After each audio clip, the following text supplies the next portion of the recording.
Next up, we have Chris Frye is our state botanist in Maryland with the Wildlife and Heritage Service of the Maryland Department of Natural Resources. Chris is going to talk to us today about a couple case studies of plants and their responses to fire here on the Eastern Shore. Hello, you have to excuse me. I'll have to wear my reading glasses because I can't read my notes without them, and I can't see you with them. So they're going to be down here, so I look all good and professorial while I'm at Salisbury University.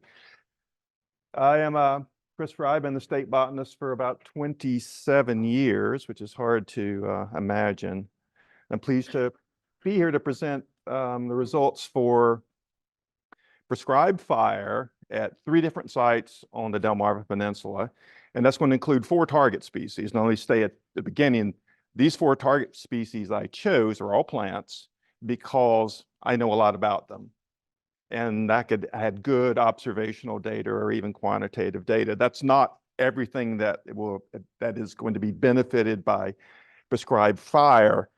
So 3 of those plant species were they're 1 endangered and 2 threatened species, and 1, which is the good story, that was thought to be extirpated from the flora prior, I think, to 2021.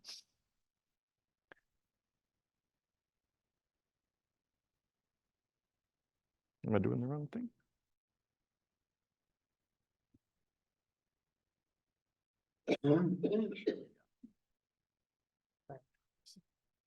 Okay, there we go. All right. And I'm glad that the folks who've gone before me have mentioned something called, inland dunes. That's what I'm going to focus on, and I'm going to take these 3 sites in order, and I'll introduce each one when I get to them. So there's Idolwild Dunes in Caroline County, sort of southern Caroline County, Idlewild Wildlife Management Area. There's Pow Wetlands in Wicomico County, and you wouldn't think that an inland dune. So the wetlands in Pow in Wicomico County are associated with inland dunes. They sort of wrap around them, which creates this low meadow. And the last one I'll talk about is the Furnace Dunes Natural Area in Worcester County. So now that we've mentioned inland dunes, we'll go to an old, actually fairly recent paper by Newell and DeJong. So here's Nassawango Creek, and Furnace is right in here. And so this is a false color image LiDAR of the advancing dune field. And you can see these little white lines. Those are the results of sand blowing across Delmarva when it looked more like a cold prairie. So this would have been even before the Susquehanna River was flooded and became the Chesapeake Bay. So late Pleistocene, 10 to 15,000 years before present. And they were moving over these elliptical depressions, which were probably Atlantic white cedar bogs or some sort of other bog. In fact, if you could drill down through some of these dunes that are fairly close to us, at the bottom you'd find layers of peat. So they were blowing over this very cold landscape. So what do the dunes look like now? As they have stopped moving, they become vegetated. So the ends get tied down by grasses and shrubs, and eventually they became these really dry natural communities, naturally dominated by fire-adapted trees like shortleaf pine and pond pine, and some scrub oaks, things like blackjack oak. Very little loblolly presence, and very, very heavy in all sorts of blueberries and huckleberries, Galisacea and Vaccinium. And so they form these little islands of extremely dry habitat that are generally surrounded by other sort of saturated wetlands or more mesic forests. And they're also very, very fire prone. So the first place we're going to stop is Idlewild Dunes in Caroline County. And we'll start with a little bit of history because this is the earliest photograph that I could find. So this was taken by Forrest Shreve, who worked for the Maryland Weather Service. And he published a book called Plant Life of Maryland, which is really the first record of plants across the state. And it's it's dark because it's, well over a century old. But what was interesting is that its title is Sandhills along Marshy Hope Creek near Federalsburg. Now, Idlewild Dunes are just a little bit north of Federalsburg. So I'm guessing Forrest was in a canoe. And what you see in the photograph is not a dense forest. In fact, it's easier to see in the book, but you see these little lines like this? Those are exposed patches of sand. So it wasn't a dense forest.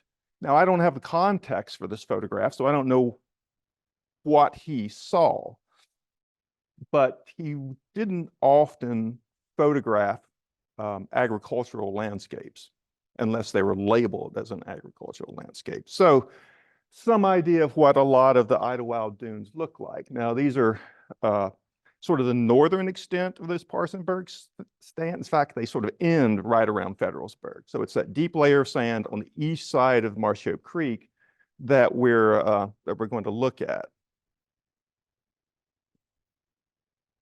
So I think you'll find next speaker will talk about this a little more. So if you take a look at this, is just a Google Earth image. Keep an eye on this little red dot. So in 2009, I just pulled this image. This is part of the wildlife management area. Marshy Hope Creek is there. This is sort of a rolling section of dunes. And some of them are up to 55 feet tall. So that's a lot of elevation for the eastern shore, some even closer to 60.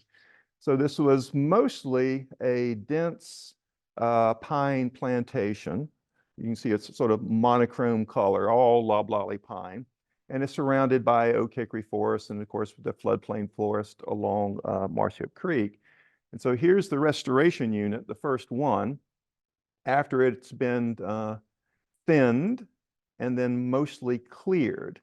And so we initiated a prescribed burn plan for this unit that you can see.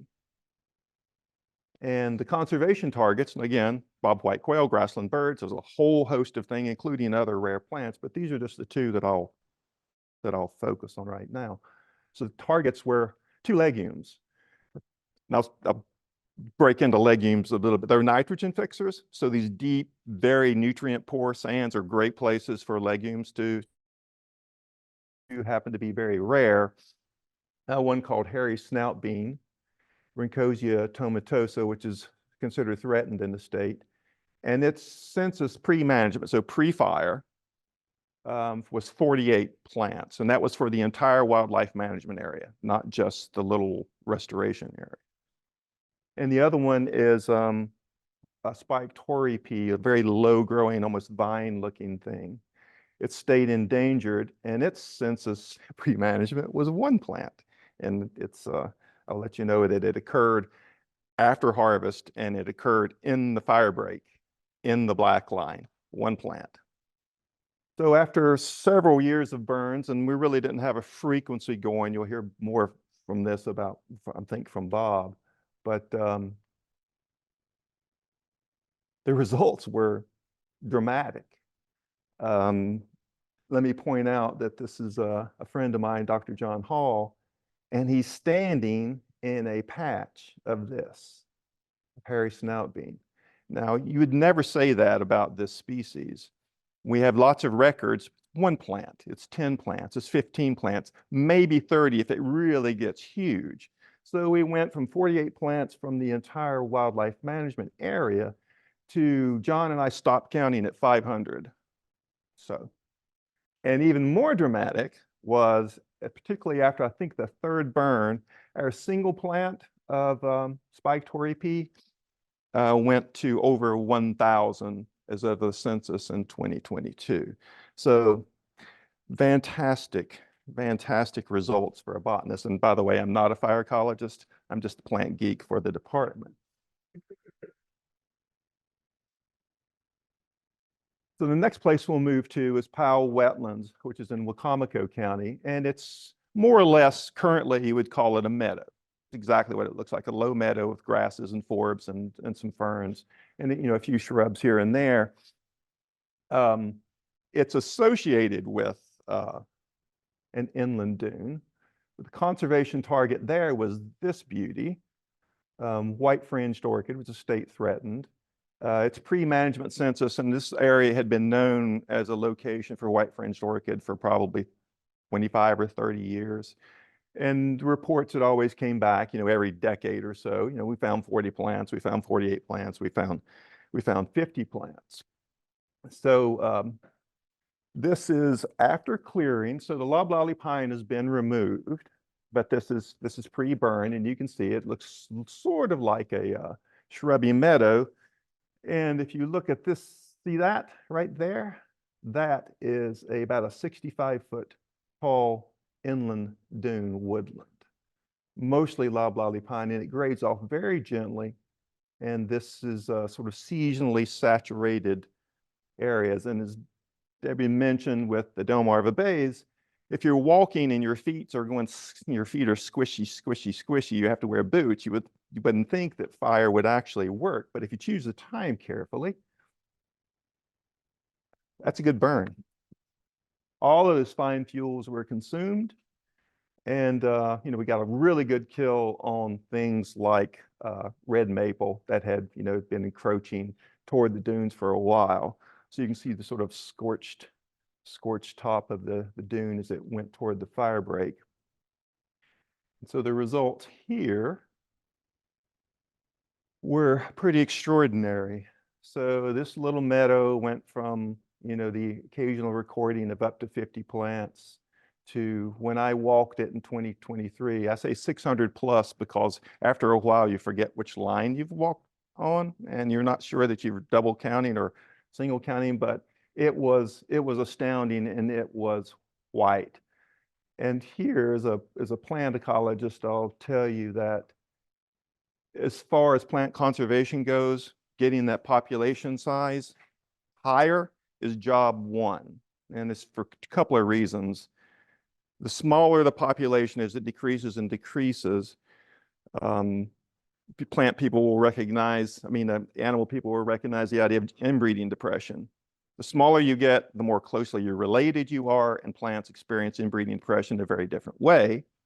And secondly, the smaller the population gets, the probability that you'll be pollinated or attracted to pollinators becomes vanishingly low. So fewer seed that go into the next generation. All right. And finally, we'll get to the good story. We're going to go to Furnace Dunes Natural Area, which is really right next to the Nassawango Preserve. That's my colleague Jason going up the summit of a dune after a burn. We're doing some installation of some plants. So the conservation target here is not very attractive. So I've shown you orchids and all sorts of things. See these really long arching branches? That's a little flat sedge, Cyperus. They're mostly, you find them as common in the genus, you find them as very common weeds. But it was believed to be extirpated. And let me give you an idea of its just distribution. So we have the prairies of East Texas coming up through the longleaf pine savannas. The green counties are where it's, fairly common.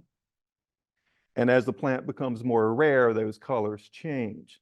So you can see that it comes up in the southeastern Virginia and then jumps over onto the Delmarva Peninsula as a historical element. In other words, it was known from the flora. And it was known from the flora because William Canby made multiple collections up to Robert Tatnall about 1930 was the last one that I could find. William Canby collected between in the late 1800s. And so there are vouchers. And you think, well, that would be great. But what Canby's vouchers in particular say are vicinity of Salisbury. And then sometimes even more inscrutable, he will say eastern shore of Maryland and Delaware. So there's no location information that I could go on. So extremely rare north of these longleaf pine savannas until this young man right there, Anthony Silva, sent me a text message with photographs. He was working for Delmarva Power. He's doing RTEs, or rare, threatened, endangered species. And he says, I think this is Pluconet's flat sedge, which had been missing from the floor. In other words, no one had seen it in almost 100 years. And I looked at these really long, I mean, the plants are, my waist high with these extremely long branches, sometimes, up to 18 inches long. So it's a very weird looking little plant. And so, it's a big deal when everybody shows up to see an ugly plant. And so there's Bill McAvoy, my counterpart in Delaware. He's examining the plant. And yep, in Salisbury, not far from here, and a tiny little right-of-way power line. And the entire population consisted of 12 plants.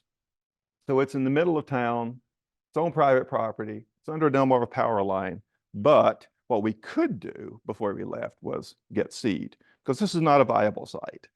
One contractor arrives at the wrong time, sprays the wrong chemical, and it's gone. So we weren't willing to turn our backs and say, oh, well done us, and then leave the site. So we collected seed from all the 12 plants that were there.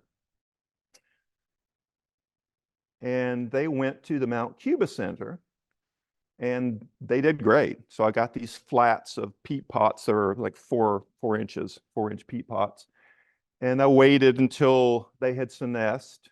And they went into the ground, I think, right around Halloween. So late October, early November, into the first ever restoration or reintroduction site at Furnace Dunes. I'm standing at the summit of a dune. You can see another sort of summit in the distance. You can tell that this is definitely not a loblolly pine plantation. This is managed by prescribed fire. So the first introduction was of 17 plants. And for geek purposes, I used a central marker and then an angle and a distance so that I could find every plant. And if I found the plant that wasn't at a recorded angle and distance, I knew it was new. Understand? So that would be natural reproduction. And the results were pretty astounding. So 9 of the 17 original plants survived, which is really good. And we put in, I think, a total of 58. So now we have 37, and they've had an excellent response to fire. They're another species that hates leaf litter. They just can't stand it. They want to get rid of it. And so when you expose those sugar sands, the species is done really well. And we have it on a landscape where we can manage it, and it's not up to the vagaries of what Delmarva Power does on an annual basis. And from there, I'll just take some questions, if you have any.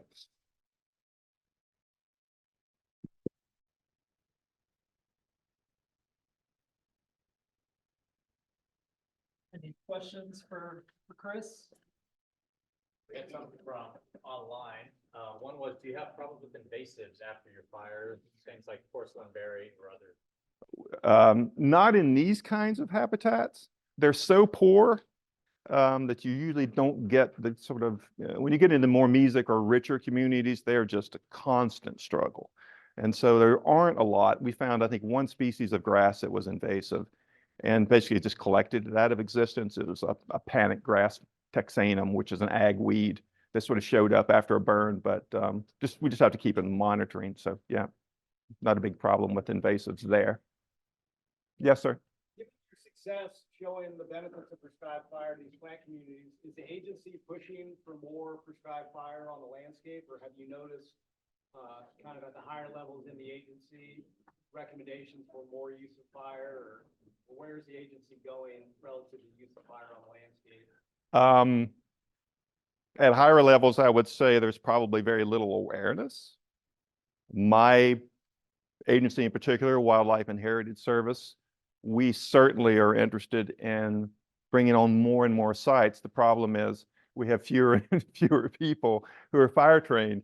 And I was always asking for something from forestry or something from wildlife, particularly when it came to fire. And so I took my fire training and finished it on the day that I turned 59. So I wish that we had a lot more. And if it wasn't for working together with the Nature Conservancy, working with black groups from Blackwater, and folks from my own service, we would not be able to carry off what we do. So we have to be careful and not to have a workload and knowing that down the road, we're not going to be able to take the site to a 5-year fire frequency because we've got everybody, I mean, every set of property we would like to have fire. It's just not possible. So we use more things like, harvest, which is easier to do. Anybody else? Coming in from online, well, one thing that's come up a couple times, what are sugar sands or sugary sands? It's sort of the southern end of those Parsonburg sands that were blowing across Delmarva for thousands of years. They're really fine and they tend to be white. So when they're exposed, it looks like sugar. So they call them sugar sands, and you can reach down and pick it up, and it's a super fine grained thing that would be easily blown around. So that's part of that definition. We did have one more real quick one. How often should prescribed fires be done to manage for threatened and rare species? What's the fire return interval? Well, that depends on the site and it depends on the species. There's no magic number. And a lot of it is we're just trying things. We really don't know what's going to happen. I mean, who would have thought that if you burnt a wetland that it would stimulate orchid? We didn't know that. We just knew that it wasn't going to exist in shade. Yes, sir. Things to manage Delmarva fires right away, and I'll come to Jersey.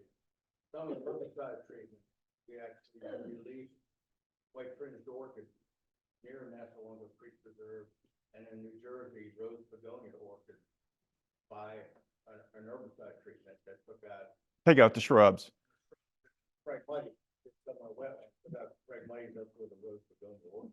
Well, I have an entire other presentation I've given a couple of times about working with Delmarva Power at a location. And it wasn't some horrible invasive species. It was inkberry. Yeah. Ilex glabra had just encroached and had covered it. It looked like a hedge. So all these rare plants were, if they survived, they were underneath. And then Delmarva Power came in and we basically killed almost all of that inkberry. And again, the results were dramatic. Everything came back and looked great.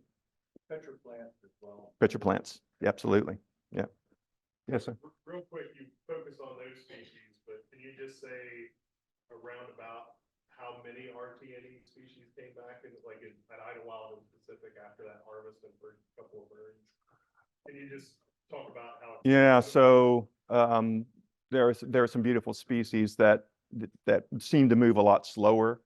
Probably things that did not have a long-lived seed bed or seed source, underneath the sand, that tend to move by, inches or feet into newly cleared or restored areas where these legumes, in many cases, they're just gravity dispersed and they exploded, which makes me feel like they were in the soil anyway, just sort of hanging out.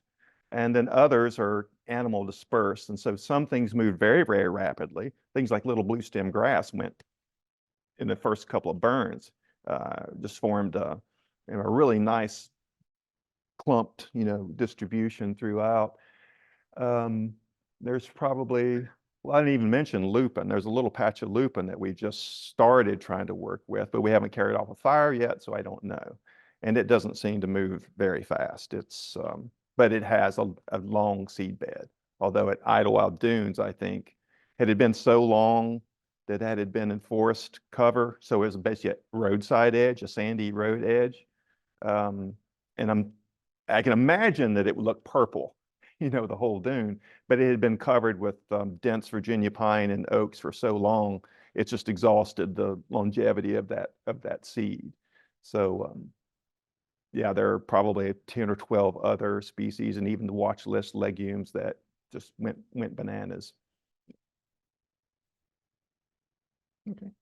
All right, we'll take one more. We have one more comment online. Do you have any estimates statewide of the number or percentage of rare and threatened endangered species that are fire dependent? Oh, I would say 70 to 80%. Yeah, because we have we have the Serpentine Barrens, obviously fire dependent. We have, that whole Western Maryland Shale Barren complex, obviously fire dependent. And we have the entire Eastern Shore, fairly obviously fire dependent just based upon the plant species. Then when you get up on the plateau, meaning Garrett County or Western Allegheny and Garrett County, it becomes very different. Completely different weather system, much, much colder.